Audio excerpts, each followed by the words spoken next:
Un matin d'automne, sur la petite place de la commune de Scilla, face à un monstre marin à 6 têtes et 12 pieds. Les marins évitaient ce danger nommé Charybde pour tomber dans un autre, le gouffre marin de Scilla. L'expression de Charybde en Scilla est ainsi née. Sur la pointe qui s'avance dans le détroit de Messine, nous empruntons le ferry pour rejoindre la Sicile.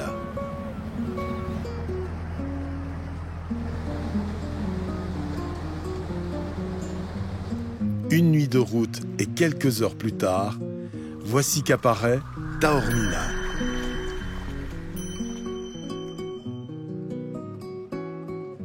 Le tourisme s'envole en 1866 avec l'arrivée du chemin de fer depuis Messine. Dans l'un des palaces qui vit Jean Cocteau, Greta Garbo ou Salvador Dali prendre son petit déjeuner en admirant la côte. Jonché sur le haut d'une falaise de 200 mètres, on s'enivre de paysages à couper le souffle. Voici mon guide, Renato, qui a pour mission de nous emmener sur les traces des Siciliens. La première étape de ce carnet de route s'inscrit dans le petit port de pêche avec le chef sicilien Pietro D'Agostino.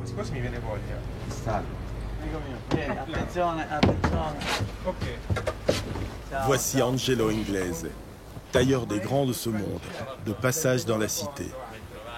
Pietro est l'un des chefs siciliens les plus reconnus.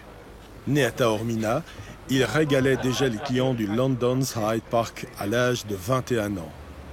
À 28 ans, il est chef exécutif de l'hôtel Le Méridien à Turin et cuisine pour la Juventus. C'est à l'âge de 31 ans qu'il accomplit son rêve, ouvrir son propre restaurant, la Capiniera, dans sa ville natale, Taormina. Son ami pêcheur nous emmène sur le bateau qui lui livre quotidiennement les produits de sa carte étoilée. L'occasion de joindre l'utile à l'agréable. Les paysages sont magnifiques.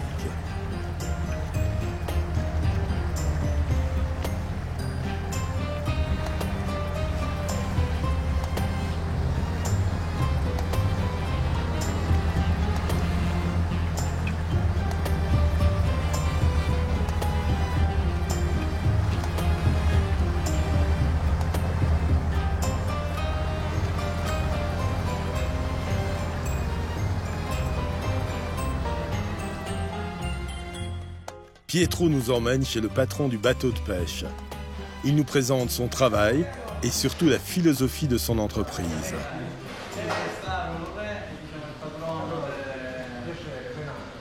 Ici, l'on pêche quotidiennement le poisson des restaurants de la côte. Du thon frais à la rascasse, la pêche se veut durable afin de préserver le second patrimoine de la région, la gastronomie.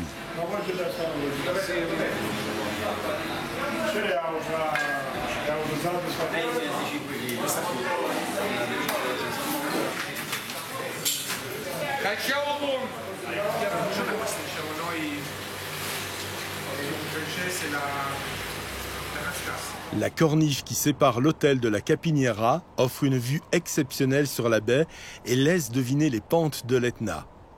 La baie de Naxos est l'une des premières colonies grecques de l'île. Elle fut à la fois grecque, byzantine, romaine et arabe. La richesse des paysages et la perspective sur le détroit de Messine, les cités de Charybde et Scilla d'où nous venons, et l'Etna au sud où nous nous dirigerons ensuite. Pietro a réuni ses amis pour un afterwork où nous faisons connaissance de personnages très intéressants.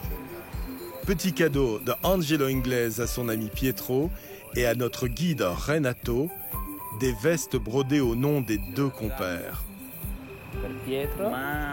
E una giacca per te, Renato. Je vous vois tous manger des pistaches. Elles sont délicieuses. Voulez-vous en voir la cueillette? Pourquoi pas? Ce serait pour quand? Disons demain matin. D'accord. À quelle heure? Assez tôt. La campagne est baignée de lumière.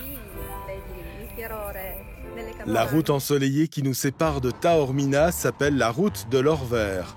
Aucune formule touristique ne propose d'itinéraire dédié. L'invitation inattendue à découvrir une récolte qui ne se fait que tous les 2 ans est de bon augure pour ce voyage. Les pistaches poussent fin mars, début avril. Les graines sont d'abord toutes petites, puis deviennent jaunes au fur et à mesure. Elles grossissent, puis deviennent rougeâtres. Quand elles sont rouges, roses et blanches, alors elles sont mûres. Nous commençons donc la récolte. La peau est enlevée. Voici la cosse, que nous utilisons comme engrais sur les plantes. Mais on étudie actuellement une recette dans le domaine de l'esthétique. Cette couleur mauve et ces nuances magnifiques sont très particulières. C'est ce qui caractérise ces pistaches de l'Etna par rapport aux autres. Comme vous voyez, les pistaches poussent dans la plaine, même s'il s'agit d'un sol très rocheux. C'est de la terre lavique. Les pistaches poussent naturellement sur un sol lavique, de manière assez sauvage, et même sur les collines. Mère Nature a fait tout son parcours. L'arbre s'est reproduit tout seul à partir des vergers que les Arabes ont un jour créés. Puis, quand ils ont quitté la Sicile, ils nous ont laissé ce fruit magnifique, symbole des richesses de notre territoire. Mais où nous étions ce matin, j'ai vu des pistachiers qui poussaient sur des collines, non? Je peux les appeler collines? C'était sur des rochers, c'est différent. Un rocher de fleuve. Mais l'arbre a trouvé sa position idéale même là-bas, sous la paroi de roche.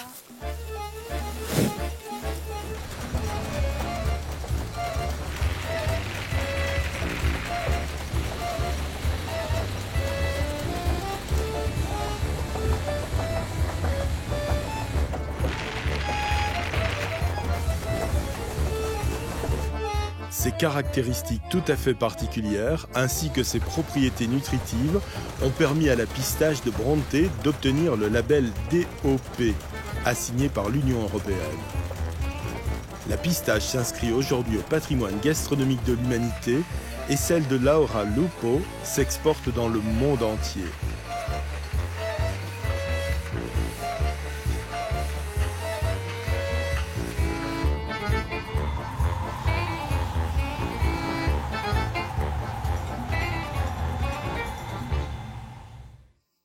À quelques kilomètres, sur les pentes de l'Etna, des milliers d'orangers.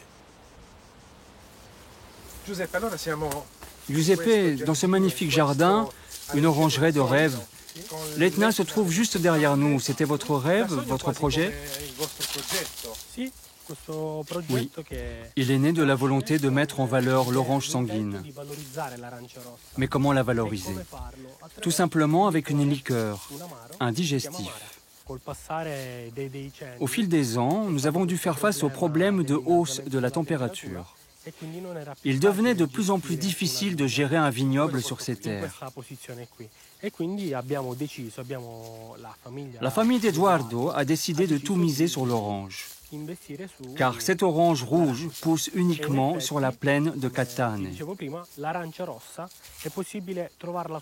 La caractéristique de ce territoire, c'est qu'il s'agit justement d'une plaine. Et ici, on frôle facilement les 40 degrés en été. Mais le soir, la variation thermique fait rapidement redescendre les températures à 10, voire à 5 degrés. Incroyable. Mais c'est grâce à ce phénomène thermique et à la minéralité du terrain que naît l'orange rouge de Sicile. Notre liqueur a des caractéristiques différentes des digestifs traditionnels. Sans colorant, ni de caramel, et surtout, il a une note féminine. Parmi les 10 meilleurs cocktails du monde, il y a le fameux Etna Spritz, que le barman Alfio Liotta du grand hôtel Chimeo de Taormina réalise depuis 2 ans. C'est un produit différent des apéritifs traditionnels, des bitters traditionnels. En effet, il s'agit d'un produit apéritif qui se positionne entre le bitter et le vermouth. Voyant la terre se modifier suite au changement climatique, les frères ont remplacé le vin par les oranges, tout en poursuivant un processus de développement basé sur la culture d'une boisson produite au pied de l'Etna. Dans les caves fraîches de cet ancien domaine viticole, des frères et des associés ont repris le travail de leur père. J'ai rencontré des gens heureux et fiers de leur travail. Une nuit plus tard, nous voici à Via Grande, en province de Catane. Un village de 8000 habitants, au trésor viticole reconnu. Nous voici chez Antonio Benanti.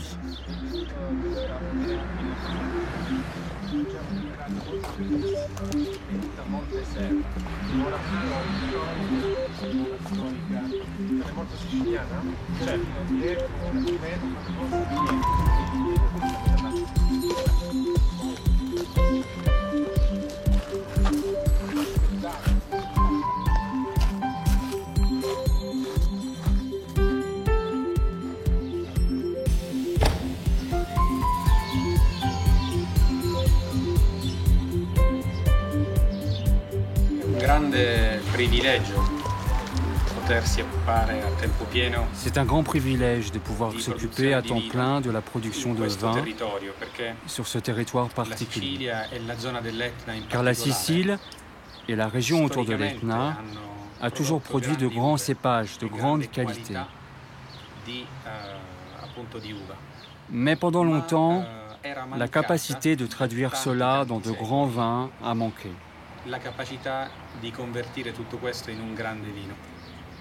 C'est le mérite de cette entreprise reconnue pour avoir donné naissance à une activité différente, ayant des objectifs bien différents et beaucoup plus ambitieux. Et aujourd'hui, mon frère Salvino et moi continuons de faire avancer le projet de notre père avec encore plus de rigueur.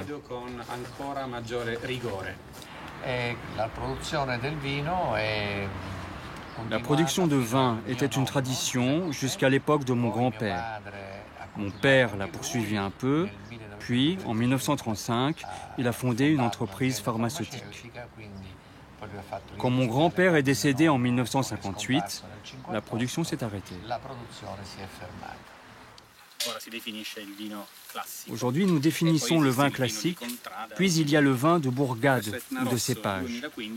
L'Etna Rosso est l'exemple même d'un vin d'entrée, un classique de l'Etna qui vient en grande partie de ce vignoble sur le mont Serra, mais il a aussi des raisins qui viennent d'autres coins de l'Etna.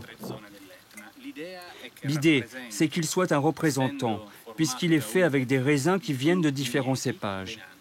C'est un peu un ambassadeur de l'Etna dans sa totalité. Il s'agit pour nous d'un vin très important parce que la plupart des consommateurs vont boire ce vin. C'est une question de disponibilité de volume, mais aussi de niveau. Les premiers vins que l'on boit doivent être très bien conçus. Ils doivent apporter des émotions, parler du territoire. L'Etna, j'en suis convaincu, peut produire des vins gastronomiques, des vins qui se marient avec la gastronomie.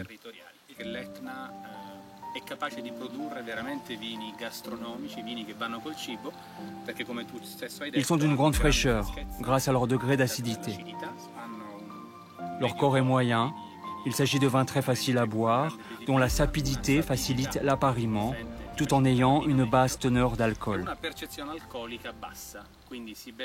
Un léger fruité, très léger, le Nerello Mascalese, n'est pas un vin fruité, mais on peut y deviner des fruits rouges. Ce fut un travail quotidien pour faire du cépage un cépage qui se distingue par son élégance.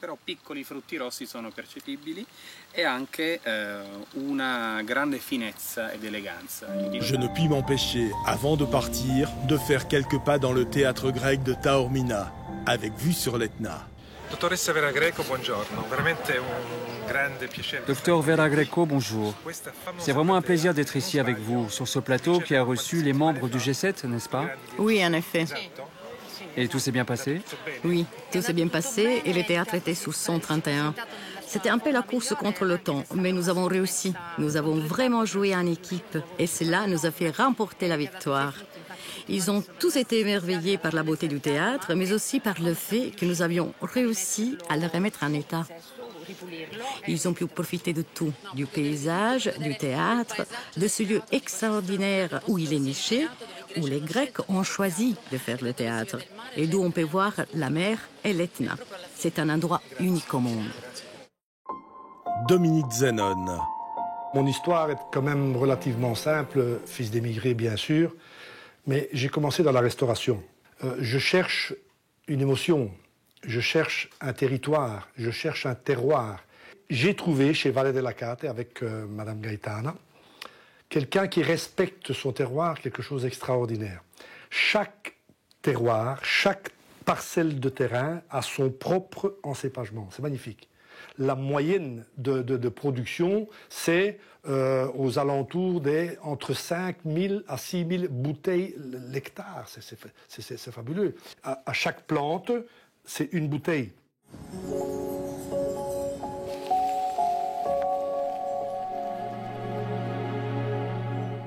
Sì, papà sta sempre qua. Papa, je voudrais te présenter Renato. Dunque là abbiamo un'uvetta, una grappola di J'admire mon raisin. molto concentrata, molto stretta, bellissima. Une grappe de frappato, très concentrée, très dense, très belle. C'est notre cépage local. Le frappato, c'est le raisin qui, avec le Nero d'Avola, crée le Cerasuolo di Vittoria. Noto, construite dans le style baroque sicilien. Cette unité architecturale l'autorise à être inscrite au patrimoine de l'humanité de l'UNESCO.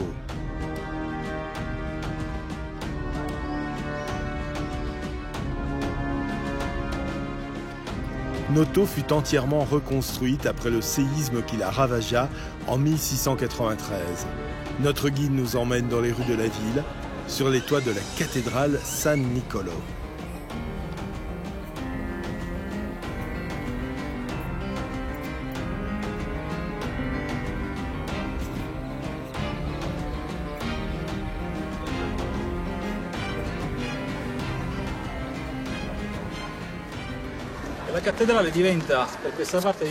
C'est ici, en Sicile, que la cathédrale devient le symbole de la Renaissance.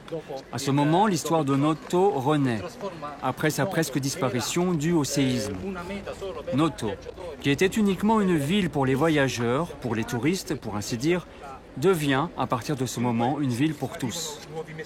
Il y a donc la naissance de nouveaux métiers, mais aussi la renaissance des anciens métiers. Ma génération est la première à être restée ici. Elle s'est même inventé des boulots tout autour de la cathédrale. On voit renaître aussi la production vinicole avec les domaines de Nero d'Avola. On travaille à nouveau la pierre, on s'occupe de tourisme. Ce sont des activités qui permettent à toute une génération de rester à Noto. Je dirais même plus. Il y a même des entrepreneurs du nord de l'Italie qui viennent chercher le vin ici dans le sud. C'est le monde à l'envers. Une belle réalité tout compte fait. De belles opportunités pour tous. Le séisme de Santa Lucia, en décembre 1990, occasionna des dégâts aux piliers de l'édifice. Aujourd'hui restaurée, elle fut élevée en 2012 au rang de basilique mineure par le pape Benoît XVI.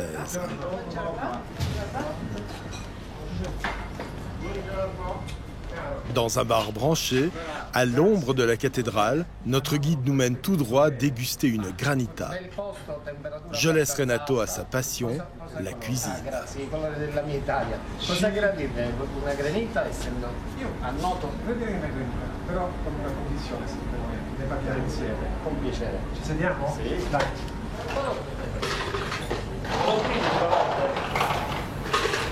On prend un bol et on commence à y mettre la glace pilée, le sucre, le jus de citron.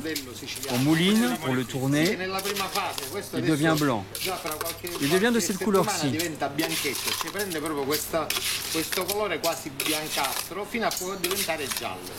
Allora, aggiungo il limone. Alors mon cher, qu'est-ce qu'on a ici? Tunno a Cipudara, la chose la plus sicilienne qui existe. Continuons. De l'oignon rissolé, un peu de sel. Quand il est doré comme ça, on ajoute le vin, le concentré de tomate et on fait frire le thon, comme ça.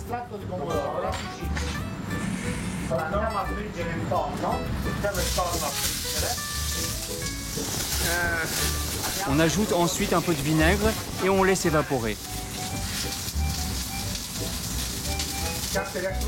Les capres crus, car leur fonction est de nettoyer la bouche après.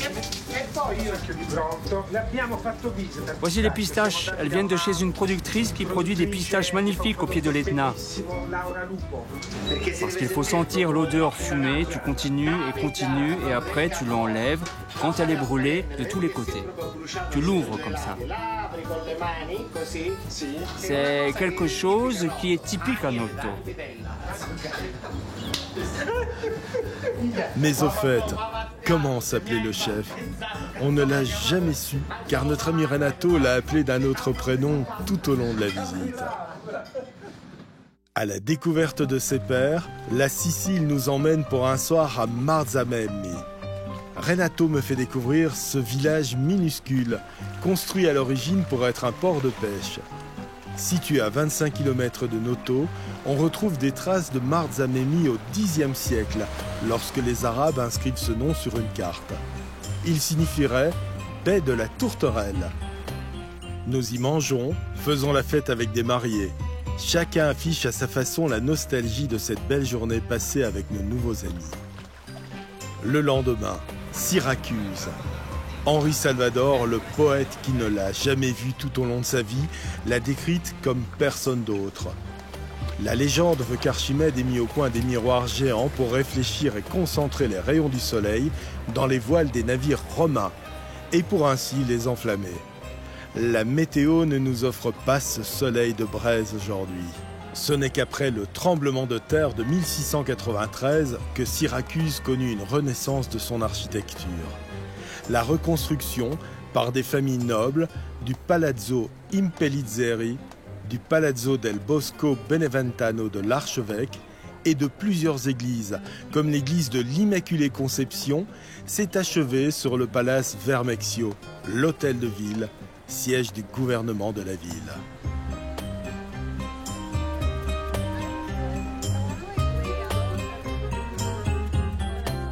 Toujours sous la pluie, reprenons la route vers Arragona.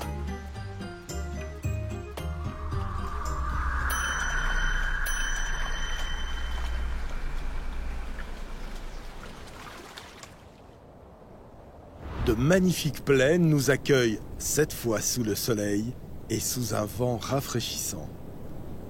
L'ancien footballeur et homme d'affaires Salvatore Curaba nous parle de sa Sicile et de celle de ses pères. Je reconnais ma Sicile. C'est fabuleux, ça me donne des émotions. D'autant plus que j'y suis retourné il y a 15 jours, mais il n'y a pas si longtemps, mais c'est toujours aussi fort. J'ai l'impression de reconnaître cette route-là. Donc c'est la Sicile que je vois depuis que je suis enfant et ça me donne toujours, j'ai l'impression de reconnaître en plus ce paysage. C'est fabuleux, ça me donne toujours beaucoup d'émotions.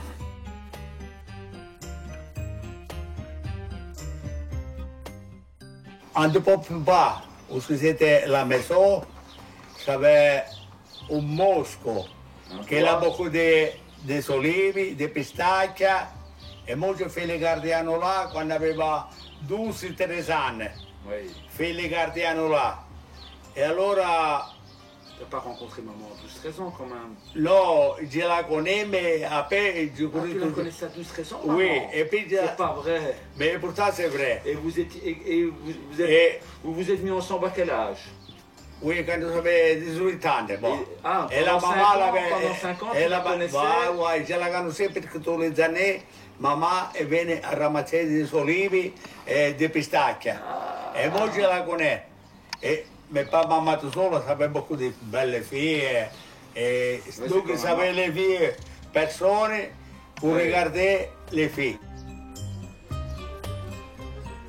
J'adore cette Sicile et j'ai toujours vu cette Sicile brûler parce que quand j'allais en Sicile enfant, j'allais tout le temps au mois de juillet et d'août. J'ai l'impression de vraiment connaître cette route-là. Quand j'étais enfant, je me souviens qu'on s'arrêtait sur la route principale et qu'on devait marcher pendant 1 ou 2 kilomètres pour rejoindre les petites maisons de campagne, une petite maisonnette.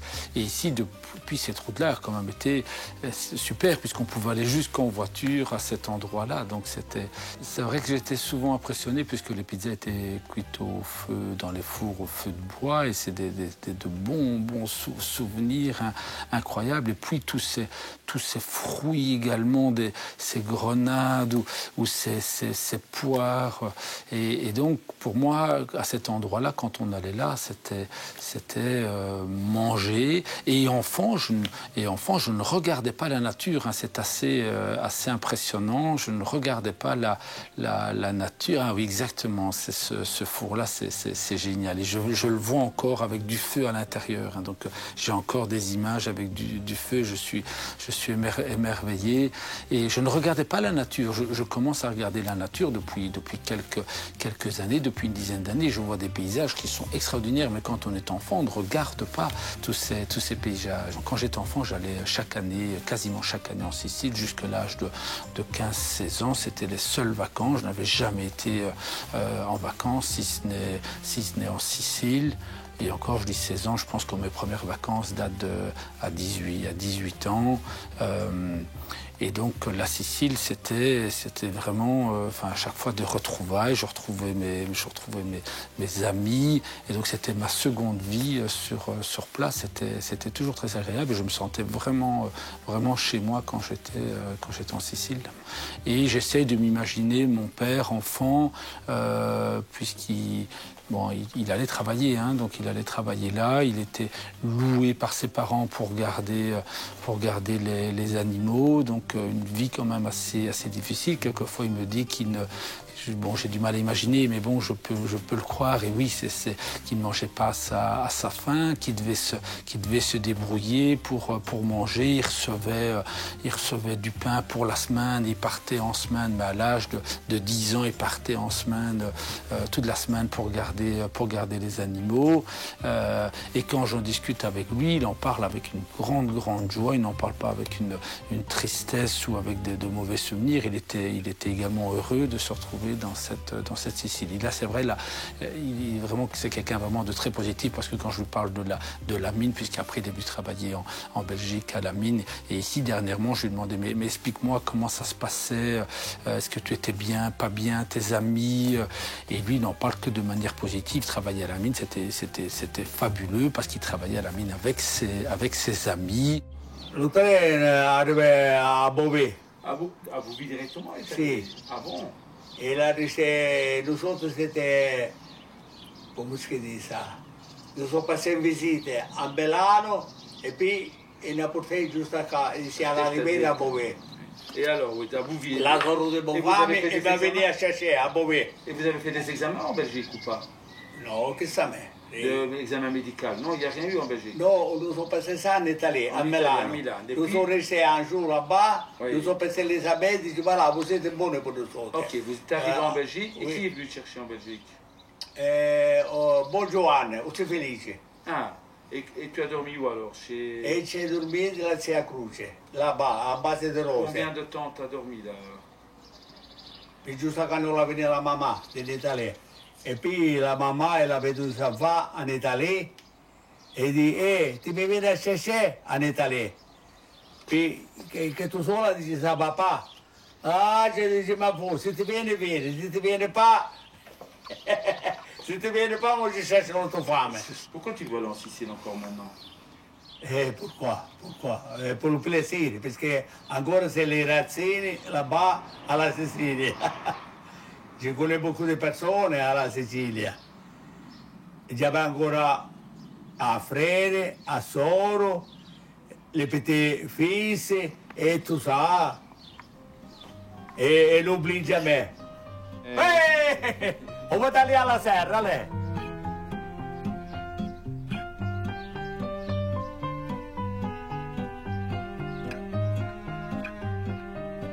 La place d'Aragona, par beau temps et veille de fête.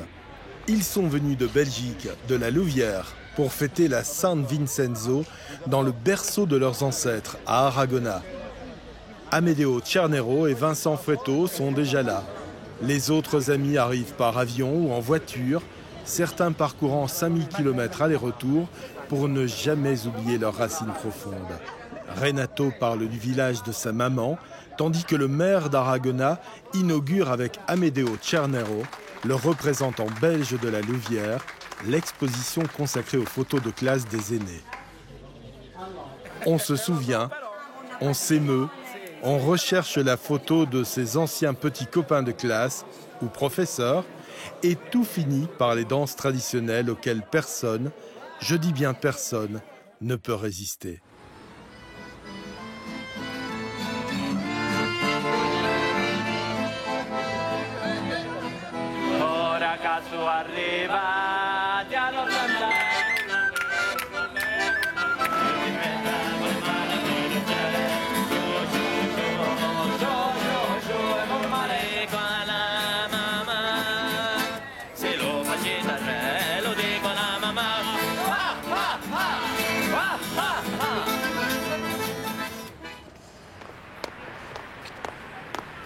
Le lendemain matin, c'est l'heure du café matinal.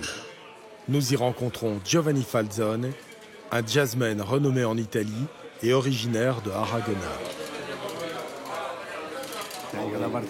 Salut les gars. Salut, comment allez-vous? Ça va? Ça va très bien et vous? Le café du matin au bar latino, c'est pour moi un rendez-vous à ne pas manquer. J'ai vu beaucoup d'affiches sur notre ami en ville. On prend un café? Avec grand plaisir. Ok, je vous laisse papoter. Merci, merci. Je suis ici à Aragona car j'ai ce concert ce soir dédié aux migrants.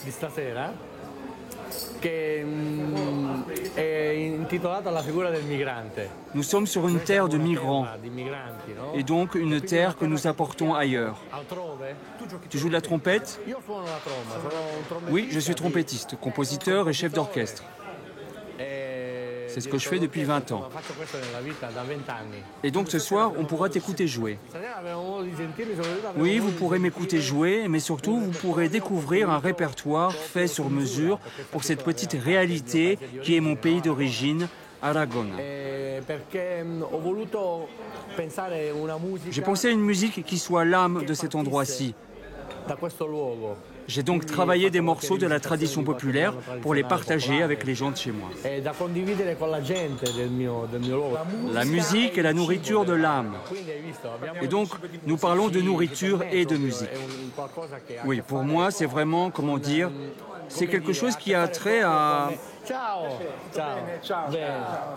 En pleine interview, un fan de la première heure vient saluer Giovanni.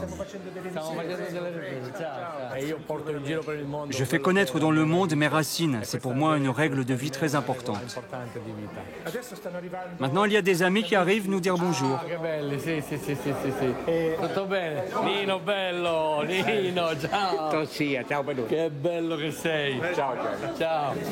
Tutto questo per dirvi che stasera vi aspetto tutti al concerto, al Palazzo del Principe. Sì. Salezzo Palazzo Principe, sì. Nino, dai, ti aspettiamo, raccontaci. Dai. Lui, c'est Nino Seviroli. Il a vécu la grande histoire de l'immigration sicilienne vers la Belgique. Il est devenu aujourd'hui le conteur de la ville d'Aragona. Les gens sont partis car les mines de soufre ont arrêté de travailler. Alors ils sont obligés de partir, et disons, pour travailler, hélas, peut-être la chance, dans les mines de charbon. Mais quand ils partaient, le train spécial, comme on l'appelait, le train spécial, moi j'ai eu la chance de le prendre en 1973, mais c'était spécial parce que c'était les gens qui étaient spéciaux. Tout le monde montait sur le train, un train comme un autre, mais c'était particulier, ils pouvaient monter seulement les émigrés. Attention, les émigrés. Le train partait, il était vide et en paix à la fois. Il se remplissait. C'était des gens d'Aragona qui parlaient le dialecte d'Aragona. Et après, tu entendais le dialecte de Caltanissetta. Mais en paix à la fois, le train arrivait les champs d'Agrigento, et arrivait les gens de Racalmuto. Et le train devenait un petit village. Tu entendais les dialectes d'Aragona, le dialecte des Grottes, le dialecte de Racalmuto.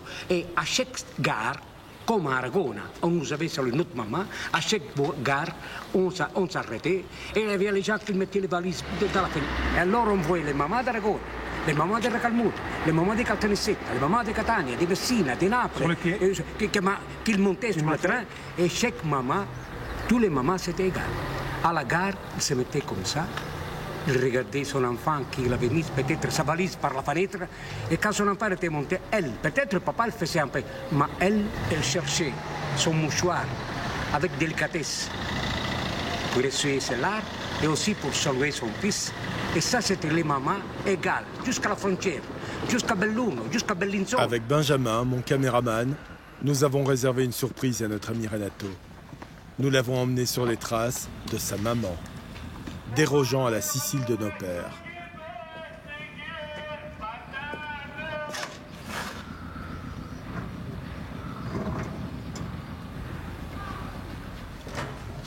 Ma maman naît en 1931, donc quelques années avant la Seconde Guerre mondiale, sous une Italie qui est dominée par le fascisme.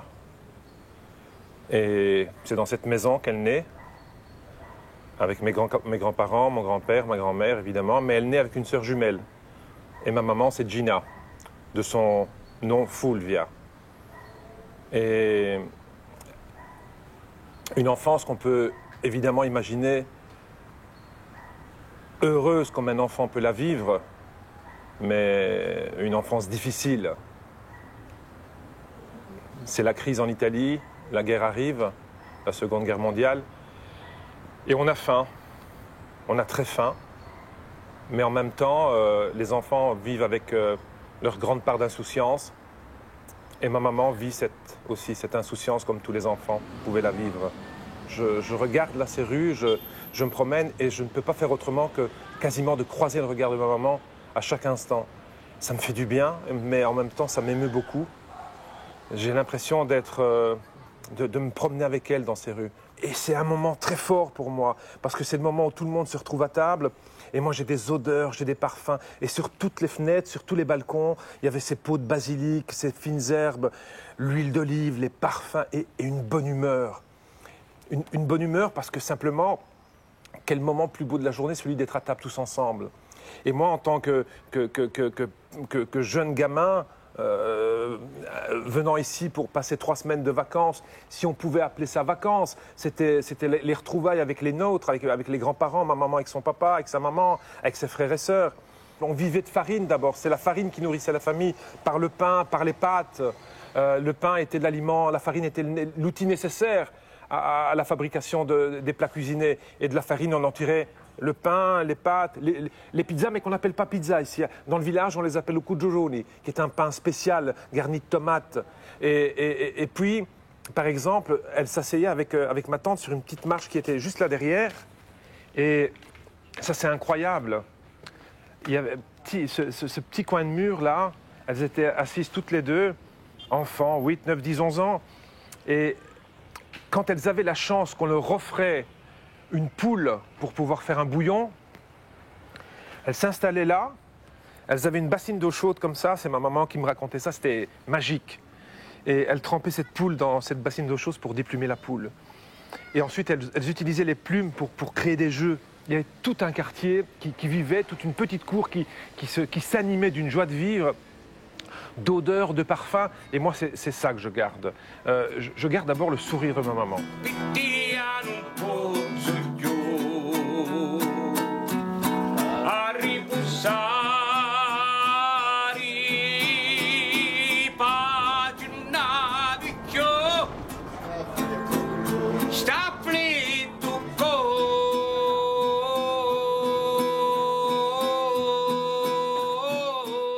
À l'ombre du centre d'Aragona, l'oncle de Renato le conduit dans le petit cimetière où reposent les tantes et oncles de notre guide.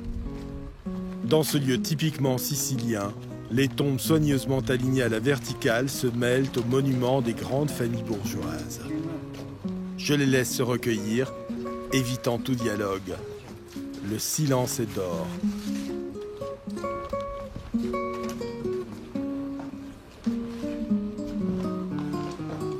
J'ai consacré une grande partie de mon existence à l'Italie, à tout ce qu'elle apporte. L'Italie qui sûrement doit ressembler à un coin de paradis. Ce pays comme nul autre porteur de bonheur, de beauté, où l'on prend le temps d'aimer les choses de la vie. Ici, où chacun, petits et grands, accorde une importance aux produits et à cette cuisine exceptionnelle aimée dans le monde entier. Je rends hommage à mon cher père, à ma tendre mère, à mon épouse, aux milliers de personnes qui se sentent touchées par ce documentaire et aux jeunes générations d'Italiens pour qu'ils n'oublient pas. À ma fille Fulvia aussi, pour qu'elle continue.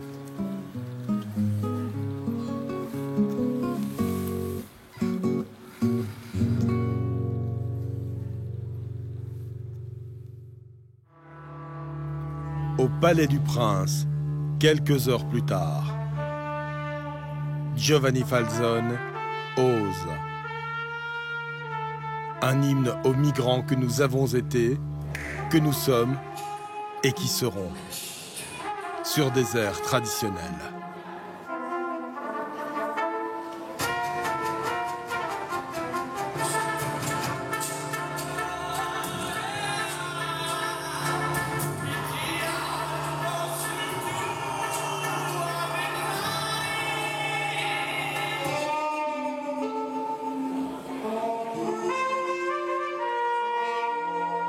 Un triomphe.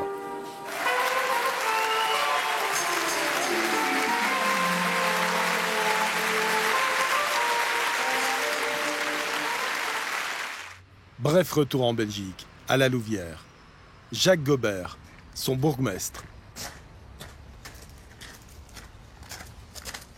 Nous sommes ici à la cantine des Italiens. Ce lieu chargé d'histoire a commencé à vivre en 1918, lorsque les usines Gustave Boel, qui avaient été fortement détruites pendant la guerre, ont fait appel à de la main-d'œuvre étrangère et principalement italienne, les accueillant ici dans des baraques, on les voit d'ailleurs, en bois, qui depuis ont été reconstruites, mais qui restent des logements de grande précarité. Cette immigration italienne a pris une autre amplitude après la guerre, puisqu'on le sait, il y a eu des accords bilatéraux entre l'Italie et la Belgique. C'est ainsi que la Louvière a accueilli des milliers d'Italiens qui ont répondu à l'appel lancé par le gouvernement belge qui avait besoin de main-d'œuvre. Et c'est la raison pour laquelle la Louvière aujourd'hui compte pas moins de 99 nationalités différentes.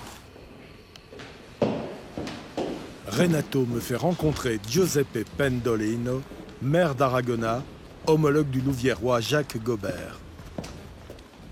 Aragona fut dans le passé un grand centre industriel. La crise dans les mines, courant des années 60, a provoqué son déclin. S'ensuivirent les pertes d'emplois, donc de revenus. Nos concitoyens ont été obligés de quitter le pays pour chercher fortune à l'étranger. Le pays où ils ont trouvé le plus d'opportunités de travail a été la Belgique, dans les mines de charbon. La grande majorité d'entre eux sont issus de ce village d'Aragon. Il y a d'ailleurs aujourd'hui, je pense, plus de Siciliens originaires d'Aragon à la Louvière qu'il n'en reste de là-bas. Parce que le village comptait plus de 20 000 habitants, il en reste à peu près 9 000 aujourd'hui. Je pense qu'il y a une bonne partie qui se trouve ici, chez nous à la Louvière.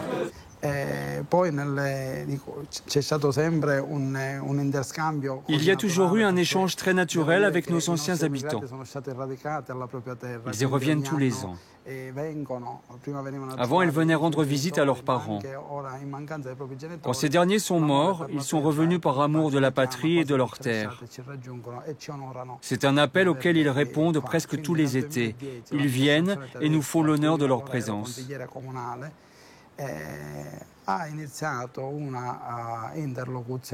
En 2010, le maire de l'administration Tedesco, dans laquelle j'avais la fonction de conseiller communal, a entamé un dialogue avec Jacques Gobert, l'actuel bourgmestre de la Louvière.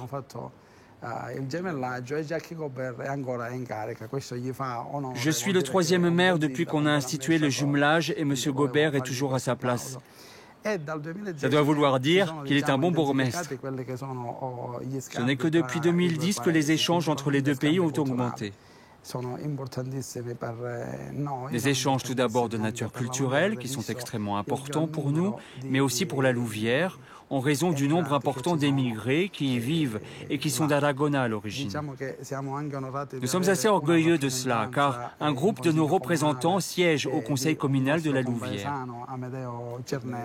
C'est le cas de notre concitoyen Amedeo Cernello, qui représente magnifiquement le groupe des Aragonais à la Louvière. Nous n'avons qu'un souhait, intensifier encore ces relations. Nos migrants sont allés dans d'autres pays, en Allemagne, certains même dans les Amériques, mais leur destination de cœur a été la Belgique, la Wallonie et principalement la Louvière. L'idée de ce jumelage est née il y a quelques années déjà et c'est en 2011 que l'on a consacré ce rapprochement avec Aragon. Si cette population d'origine italienne et sicilienne en particulier est venue chez nous, c'est suite aux accords bilatéraux entre la Belgique et l'Italie, signés en 1946, le contrat pour le charbon. Et donc cette population est arrivée chez nous, nous a beaucoup apporté, au prix de lourds sacrifices, quittant la campagne sicilienne, le soleil sicilien pour venir chez nous, au fond, et dans la grisaille. Donc je crois qu'il y a quand même un lourd tribut qu'il fallait reconnaître. C'est une immigration qui a bien réussi, même si certains s'en souviendront, ça n'a pas été facile. Puisque, souvenons-nous, quand même, nos grands-parents nous racontaient que lorsqu'ils sont arrivés, et puis nos parents ont quand même été raillés à certains moments, maltraités verbalement, et l'intégration s'est faite, je crois, au fil des générations. Aujourd'hui, on peut dire que la population italienne est parfaitement intégrée. Aragona demain. J'ai une vision innovante pour le pays. Innovante car le village a un grand potentiel qui n'a pas été exploité à fond. Outre le palais, nous avons aussi le parc minéral que nous essayons de remettre en valeur, car c'est ici qu'Aragona a ses racines. Nous avons la chance d'avoir le parc naturel de Macalube. Il s'agit de petits volcans de limon froid qui sont un phénomène naturel. Du point de vue touristique, à Aragona, nous avons aussi des sites archéologiques. Nous avons des tombes préhistoriques en Contrada Fontanazza. Nous avons les vestiges du théâtre grec à San Vincenzo. Ma projection est basée essentiellement sur le tourisme, le secteur tertiaire, l'agroalimentaire, car en plus nous jouissons d'un climat exceptionnel, magnifique. Tout le monde nous envie ce climat, ce soleil qui nous permet d'avoir des produits de grande qualité. Giuseppe Pendolino nous laisse pour se préparer à l'inauguration de la traditionnelle fête de San Vincenzo, une tradition aragonaise, aujourd'hui importée à la Louvière. Un village entier se consacre aux produits les plus simples, mais aussi les plus sophistiqués. Ici, folklore et saucisses au kilomètre font bon ménage. Le monsieur barbu que vous apercevez aux côtés de Renato s'appelle Luigi.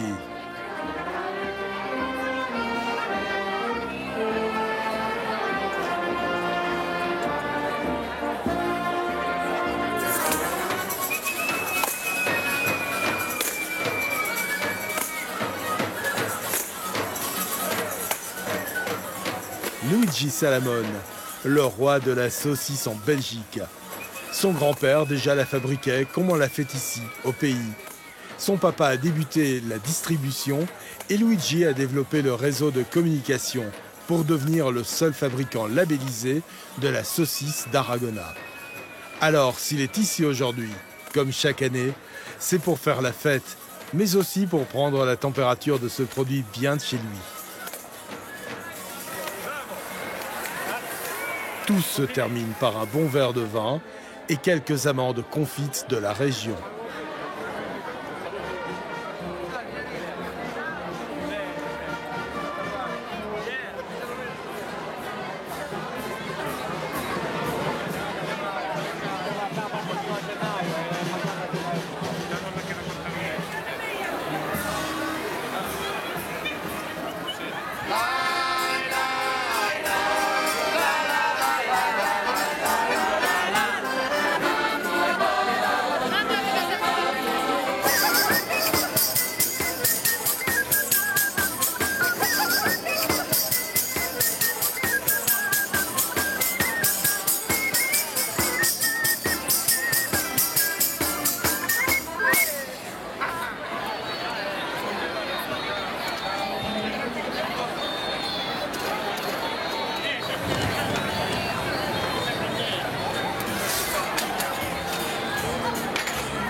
Une nuit plus tard, les Louviérois d'Arragona se retrouvent dans un agritourisme pour déjeuner et chanter leur père.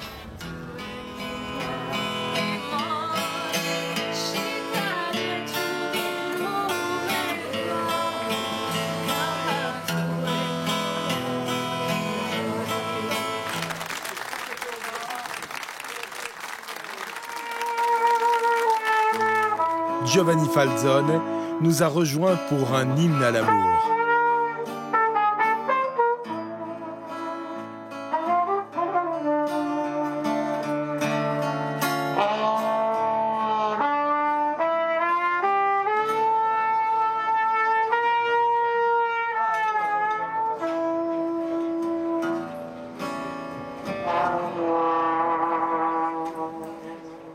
Astuta.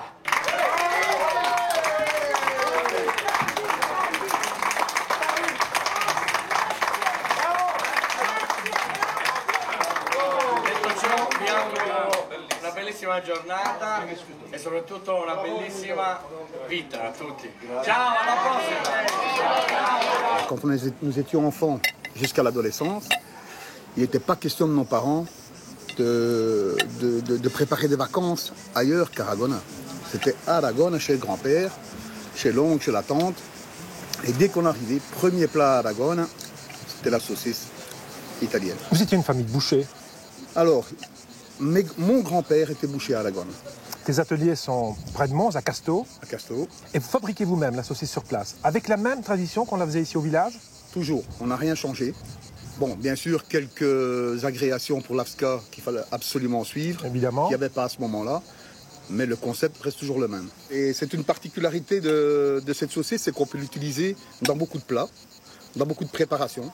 On peut même la mettre séchée et la manger comme une saucisse sèche ou un salami. On utilise un poivre ou un autre poivre, ou une fenouil ou une autre graine de Évidemment, fenouil. donc tu peux utiliser le poivre que tu connais, voilà. Un poivre bien à toi, une fenouil séchée bien à toi. Tout à fait. Avec des doses qui t'appartiennent. Tout à fait, comme les petites fenouilles siciliennes, sauvages. Oui. On en a goûté, pendant notre parcours, on trouvait ça dans les champs. Voilà. Ouais. Mais donc, c'est un produit qui se développe très très bien, parce que ça part d'un petit village, tu arrives en Belgique, tu es à Casteau, tu le développes et tu le distribues partout. Oui, bon, je dois ça à mon papa, qui a commencé en 62 sa première boucherie, 61 ou 62 à la Louvière. Il en a eu 3. Les gens venaient de Liège, d'Asselt, les gens venaient de partout de la Belgique pour manger la saucisse, pour acheter la saucisse chez mon papa et manger la saucisse, la véritable saucisse d'Arragone.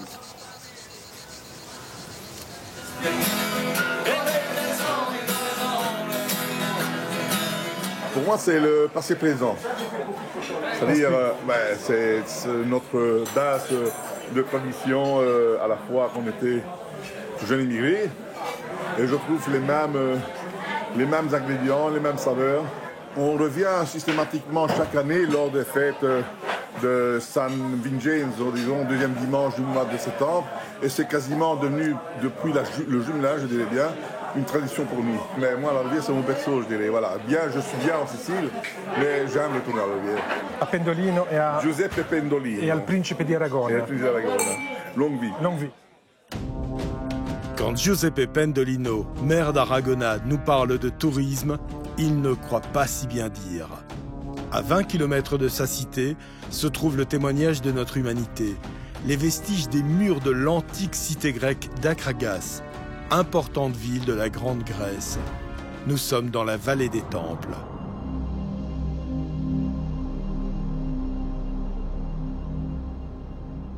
Avec l'autorisation inespérée des plus hautes instances du patrimoine, je vous invite à pénétrer dans l'un des temples helléniques les mieux conservés au monde.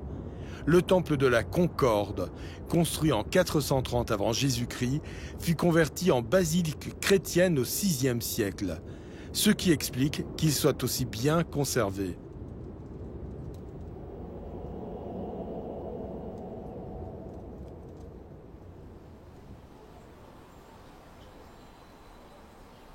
Quelques moments de respiration nous emmènent dans les collines de l'Ercara-Fridi, où nous rejoindrons Pietro Pistoia, président du consortium du Pecorino sicilien.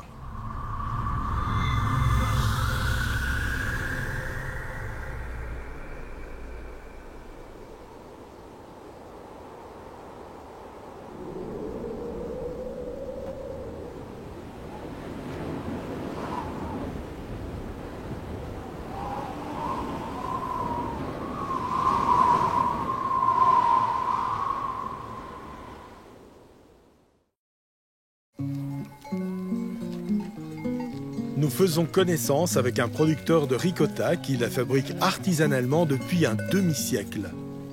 Son fils a repris l'affaire et exporte désormais dans le monde entier grâce au consortium.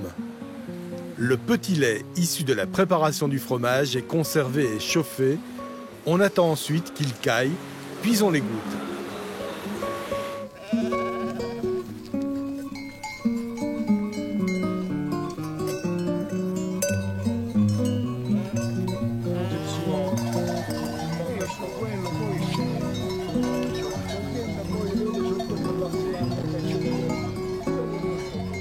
Cet égouttage est ici fait de manière artisanale, puis moulé dans des paniers en osier qui forment immédiatement le fromage.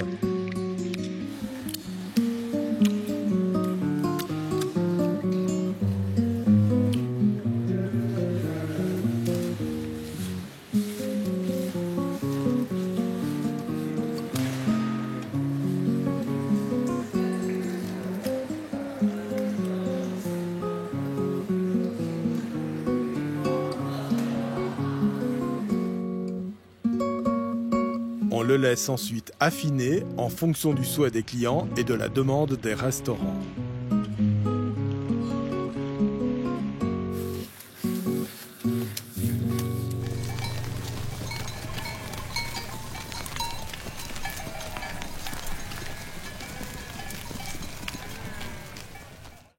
Benito Sitta, dont le père fut le tout premier producteur de ricotta en Belgique. Papa était mineur. Il a travaillé au charbonnage des Marimaux Bascou. Et quand il est devenu invalide, il ne savait plus vivre avec l'invalidité et 5 enfants en charge. Et il a eu l'idée, il dit, mon père, ma mère faisaient du fromage dans les montagnes de Calabre. Et pourquoi n'essayerait pas ici pour faire la même chose? La petite chaudière vapeur était installée là où j'ai mon feu maintenant.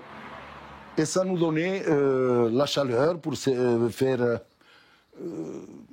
la ricotta, la mozzarella et tous les fromages qu'on a produits jusqu'en 1976. Et à l'époque, j'avais une petite camionnette. On allait frapper dans les portes des amis de papa, dans les cités, à Morlanway, à Chapelle, à Péronne.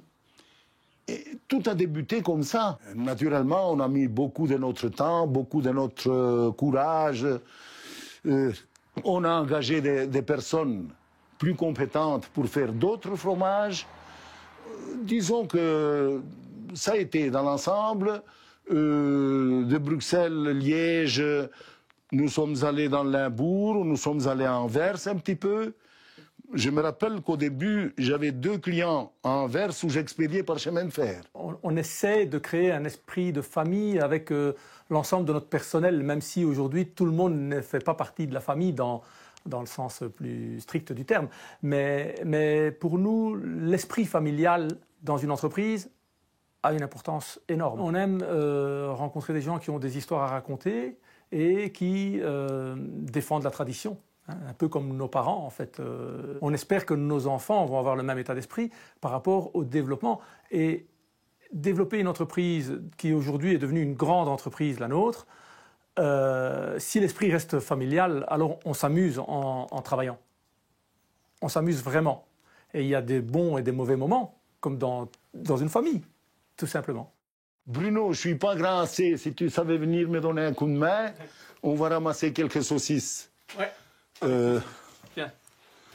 Voilà, celle-ci, oui, tu peux. Voilà. Voilà, merci. 3 semaines, 4 Oui, 3 semaines exactement. Surtout celles qui sont le plus près du feu.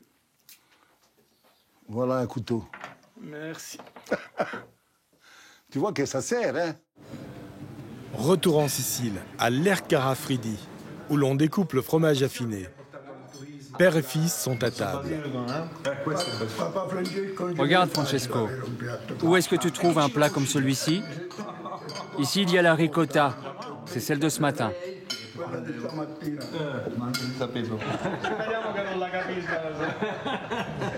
Dans les caves d'un autre producteur, le fromage, produit de façon artisanale, est ici distribué à grande échelle. Pietro Pistoia voulait nous montrer que ces deux modes de production peuvent se fréquenter. C'est la phase d'affinage. La température est assez élevée et voici le produit final. Celui-ci, c'est le produit au début de l'affinage. Sans l'odeur, il faut qu'il s'affine encore un peu. Fare ammuffire senza che distribuisce troviamo noi. Celui qu'on trouve en vente, c'est 100% brebis, affiné pendant 7 mois. C'est du piment? Non, celui-ci est nature. C'est la moisissure qui confère cet aspect. C'est l'affinage naturel. Lui mi ha detto andare piano piano perché vuole fare la ripresa. Guarda. Gira, gira, gira, gira. Vient le moment de tester l'affinage et de valider la distribution.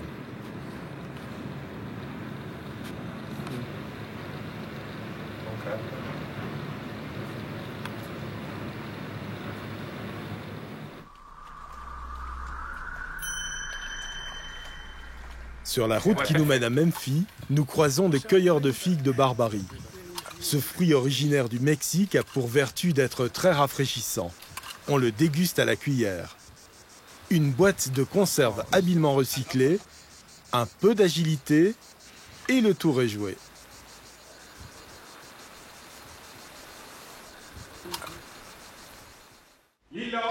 Renato m'a promis de m'emmener chez son ami Lillo.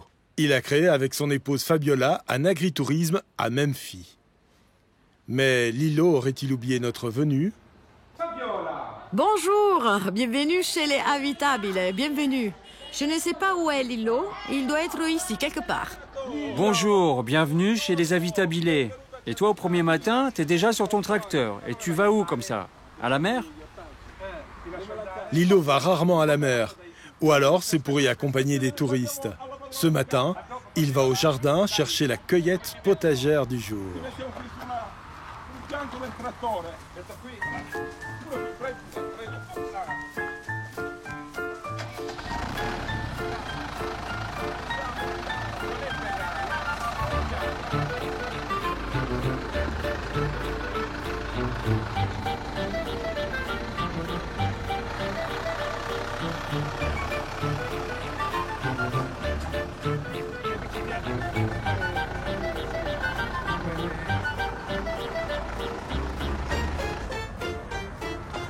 Voici le potager.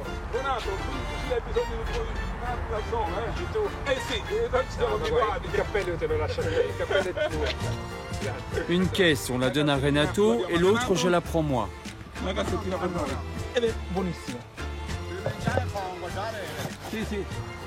Questo qua è un rimedio naturale contro gli uccelli. Che sarebbe? Praticamente l'uccello, questo nastrino di qua, luccica, e luccicando l'uccello viene distrutto. Ha paura che ci fosse qualche problema e allora non si avvicina. Questi sono trucchi di contadini siciliani. All'antica. E voilà. E voilà. Come si dice in siciliano, pare insegnato. Pare di terra. Sembra che l'abbia fatto sempre questo lavoro. Guarda, ti faccio vedere.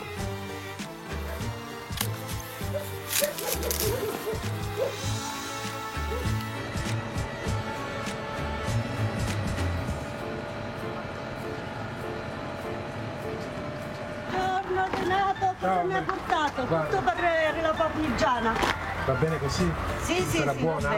Oh, che bel basilico, bellissimo. Le temps de remettre la cueillette du jour à Ada Maria, l'intendante du domaine, et déjà Lillo nous emmène vers une surprise. Ciao, ciao. Viens avec moi dans un bel endroit. Un bel endroit.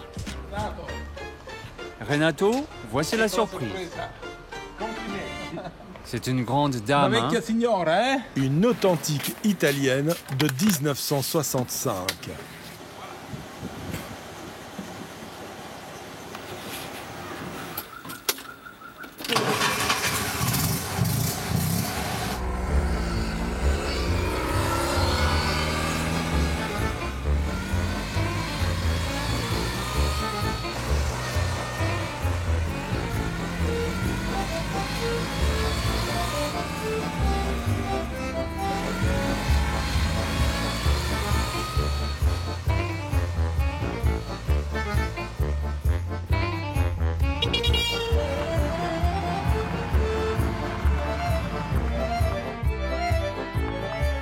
Retour à toute allure au domaine avant notre prochain rendez-vous.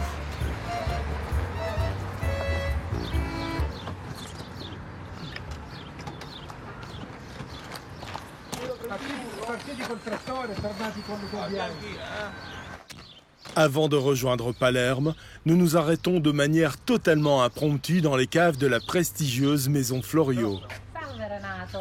Après une petite négociation avec Renato pour interprète, Maria Elena nous accueille. Pénétrer dans ce lieu ultra sécurisé vaut le détour. Des exemplaires uniques de tonneaux, construits pour certains d'entre eux fin du 19e siècle, s'offrent à nos yeux écarquillés. Chacun d'entre eux contient 64 500 litres, autant de bouteilles donc de Marsala. Bien connu en fin de repas, sous forme de digestif, ce breuvage tente de percer le monde des apéritifs. Mais pas facile de cuisiner un produit qui va en gradation 2 fois à 19 degrés. Restent dès lors les grandes cuvées, présentes à la carte des plus grands restaurants étoilés au monde. Voici la réserve historique que tout le monde nous envie et dans leurs fûts originaux. Ici l'année 1944. Sì, assolutamente. Renato n'en revient pas. Cosa incredibile. 1000 stelle, 1000 spezie, c'est enivrant.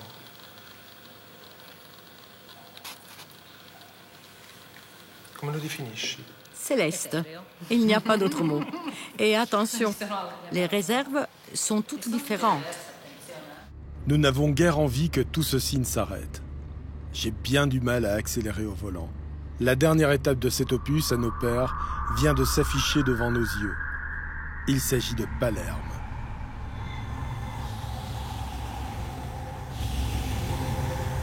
Les images défilent sous nos yeux et l'on décide de vous offrir une dernière promenade avant la ville.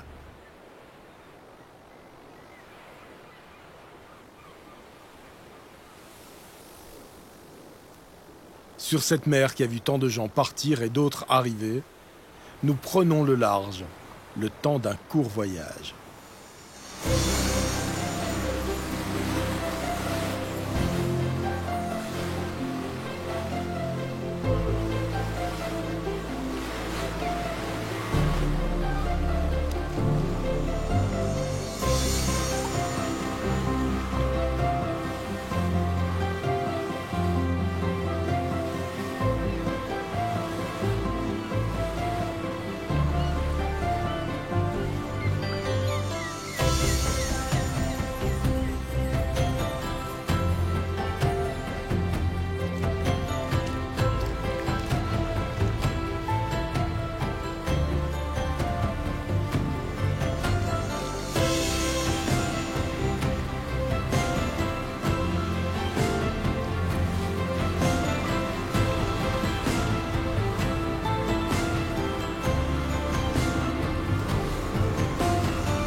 Palerme, l'autoroute entre les montagnes. Elle nous rappelle que c'est ici que le juge Giovanni Falcone fut assassiné le 23 mai 1992. La charge d'explosifs était si forte qu'il a fallu reconstruire l'autoroute. Giovanni Falcone, mort à l'âge de 53 ans, pour avoir voulu rendre justice et éradiquer la mafia.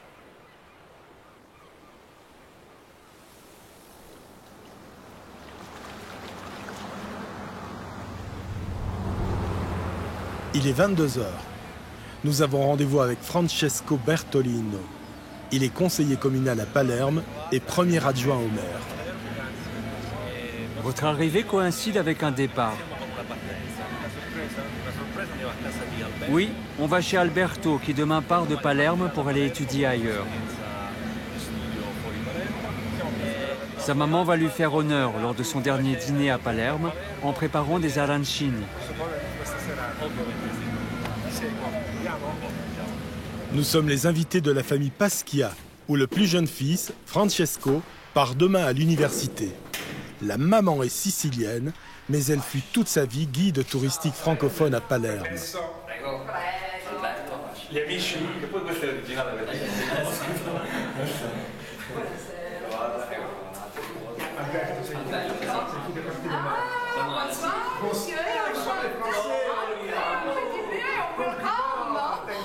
Cosa hai preparato la mamma per la partenza? Per la partenza. La maman. Le arancine. Elle fait tout pour les enfants. On fait tout. À mon fils. À mon amour. À l'amour de la maman. À l'amour de la maman. Non, et à l'hospitalité de la maman. Je peux vous embrasser. Je peux vous embrasser. Sì, avec plaisir. Merci beaucoup. Tanto mio marito non è geloso, ce n'est pas jaloux. No. Ah, sei arrivato Francesco, la vita all'Alberto. Ti sei mancato il montaggio dell'arancino. Santé. A votre santé. Et voilà, ceci est le vrai arancino de Catane, l'authentique. Avec la viande. Chez nous, ils sont ronds. Celui-là, je ne vais jamais arriver à le frire. Voilà, maintenant on prépare la version au beurre. Voici la version ovale de l'arancino.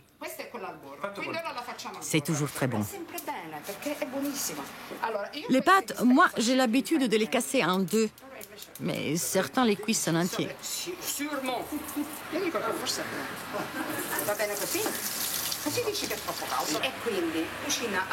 Moi, je ne vais pas en manger. Parfois, les enfants ne mangent pas.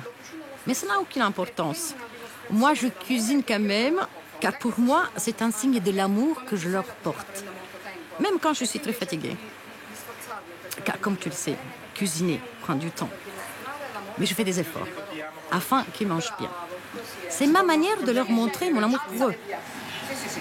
Ok. Li mettiamo prima. Ok, faccio aiuto?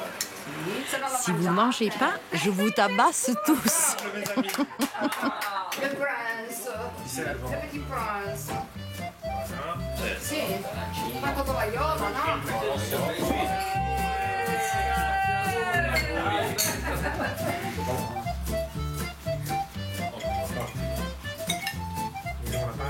Après une soirée à manger des arancini, des pâtes et à déguster le bon vin sicilien, nous rencontrons la spécialiste du régime méditerranéen.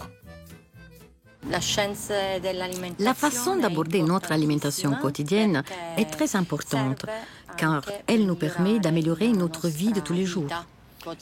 Le régime alimentaire méditerranéen est un régime très simple. On sait que les choses simples sont les meilleures. C'est un régime qui est économiquement accessible à tous et dont les origines remontent à des peuples de la Méditerranée comme l'Italie, l'Espagne, le Maroc et la Grèce. Il s'agissait tout simplement de se nourrir de ce que la nature offrait selon les saisons.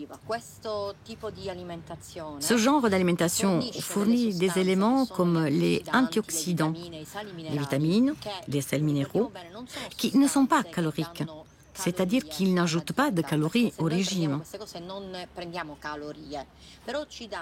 Ils ont une grande importance fonctionnelle, car ils permettent au cerveau de traiter des substances comme la dopamine et la sérotonine, c'est-à-dire les molécules responsables de notre humeur.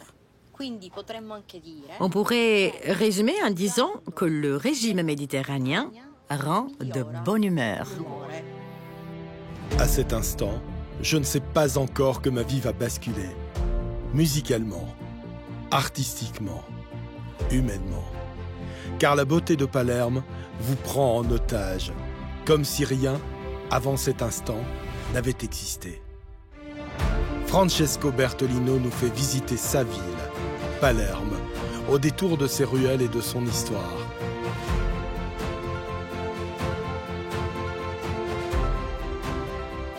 Comme celle du Grand Hôtel Palme, où Richard Wagner aimait à prendre ses quartiers d'hiver. Tournons sur la Via Maqueda pour découvrir une cité où le nombre d'églises n'a d'égal que celui des palais.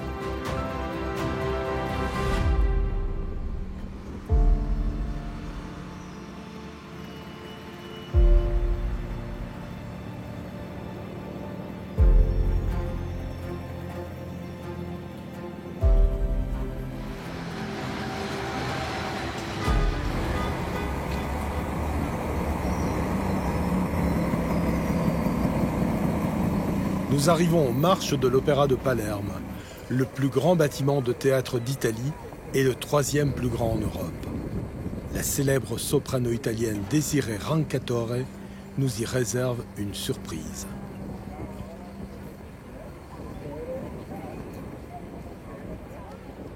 Ceci est le théâtre Massimo, le théâtre de l'opéra lyrique. Désirée est associée à ce théâtre, car en tant que palermitaine, elle représente et fait connaître la beauté de Palerme et sa culture lyrique dans le monde. Cette année, elle est à l'affiche de la saison du théâtre Massimo.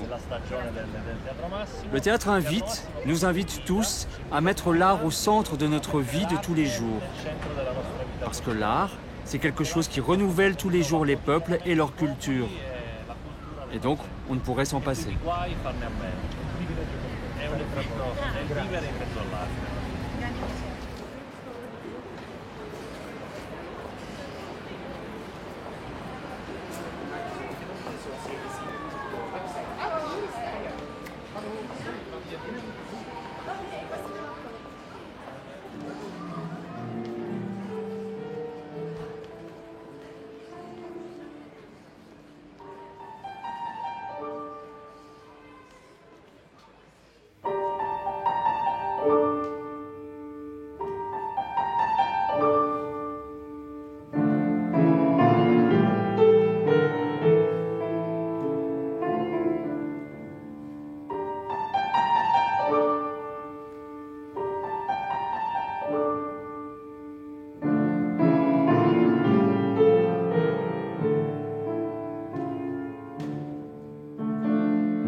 Au fil des couloirs baignés par la musique de notre soprano, nous voyons arriver Francesco Giambrone, directeur du théâtre.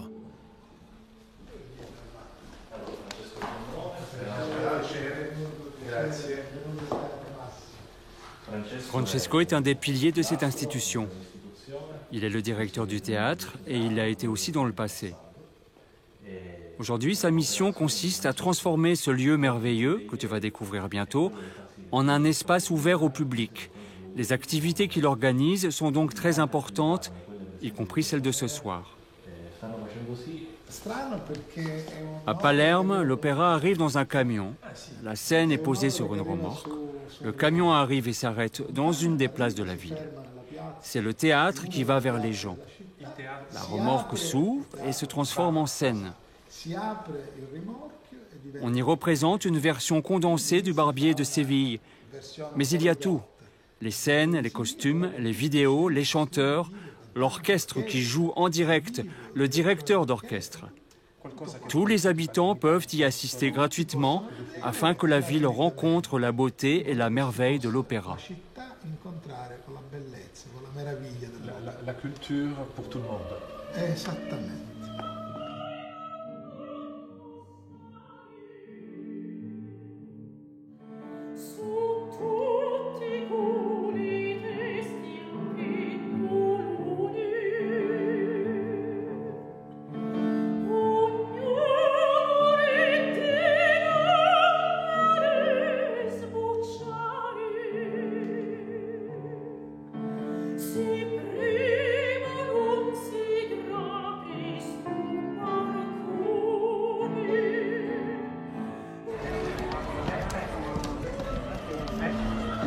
Nous montons dans les cieux, ceux de l'opéra, pour y découvrir les coulisses,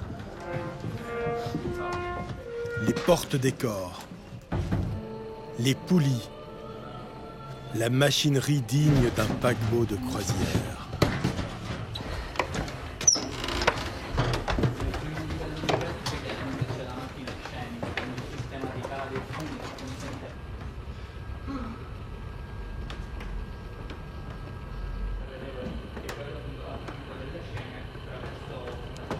Une fois sur le pont, la découverte est à couper le souffle.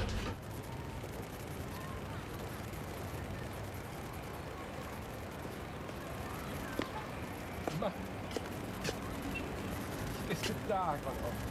È bellissimo.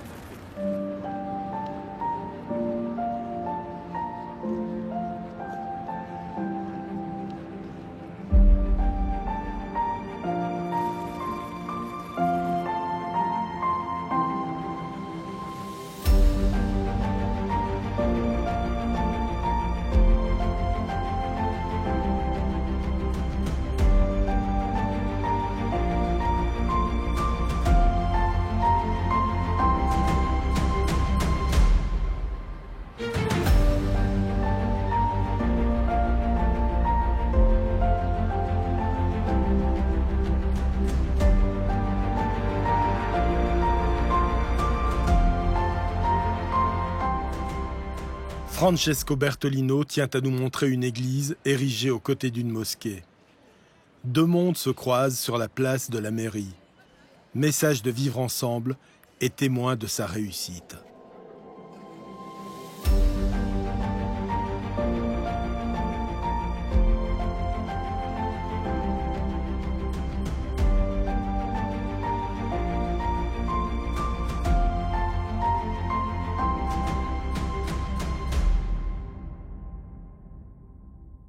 Avant de nous dire au revoir, dernière promenade, dans les marchés de Palerme. Leur histoire est aussi vieille que l'installation des premiers Siciliens. Il faut dire qu'ils ont une vocation autant sociale qu'économique. Les étals de fruits, légumes, viandes ou poissons impressionnent par leurs couleurs et leurs variétés.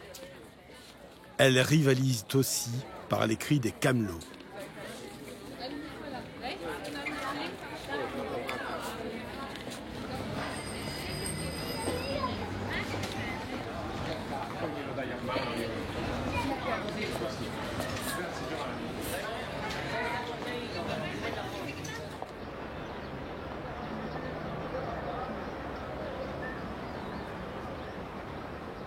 Dernière rencontre, et non des moindres, avec Leo Luca Orlando, maire de Palerme. À nul autre pareil, il nous décrit la cité du vivre ensemble. Il suffit de regarder les toits du centre historique de Palerme pour comprendre qu'on est une mosaïque. Styles différents, couleurs différentes, mais aussi les sons, les odeurs, tout.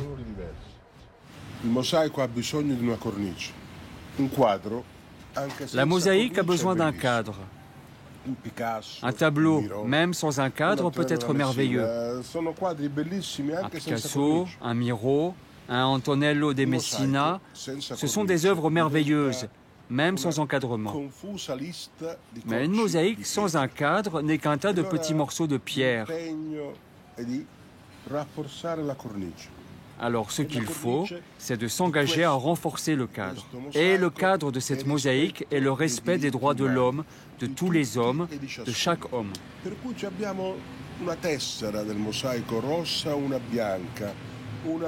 Nous avons donc une pièce rouge, une blanche, une plus belle, une plus moche, une ancienne et une toute neuve, une brillante et l'autre opaque, mais le cadre, avec le respect de la personne, garantit la coexistence des différentes pièces de la mosaïque au sein même de celle-ci. Palerme est une ville extraordinaire. À Palerme, le chien, le chat et la souris se promènent ensemble. Ailleurs, le chien chasse le chat et le chat veut manger la souris. En tant que souris, je suis content de vivre à Palerme, car je ne cours pas le risque d'être mangé par le chat. Palerme est une ville qui ne connaît pas l'intolérance. Il n'y aura jamais d'acte d'intolérance ou de racisme à Palerme. Palerme est une ville moyen-orientale en Europe. Et en appliquant le droit du sol, qui est une forme de respect du migrant, la Sicile est orgueilleuse d'être une capitale européenne, car elle se trouve sur un sol européen. De la même manière, le ressortissant de l'Afghanistan qui arrive en Sicile devient sicilien, non palermitain, car il piétine ce sol. Palerme n'est pas Francfort, Palerme est Jérusalem, Palerme est Beyrouth, c'est Istanbul. Mon projet politique consiste à démontrer que l'on peut être Istanbul tout en ayant des trams et le Wi-Fi. C'est-à-dire qu'il est possible de marier les racines et les ailes.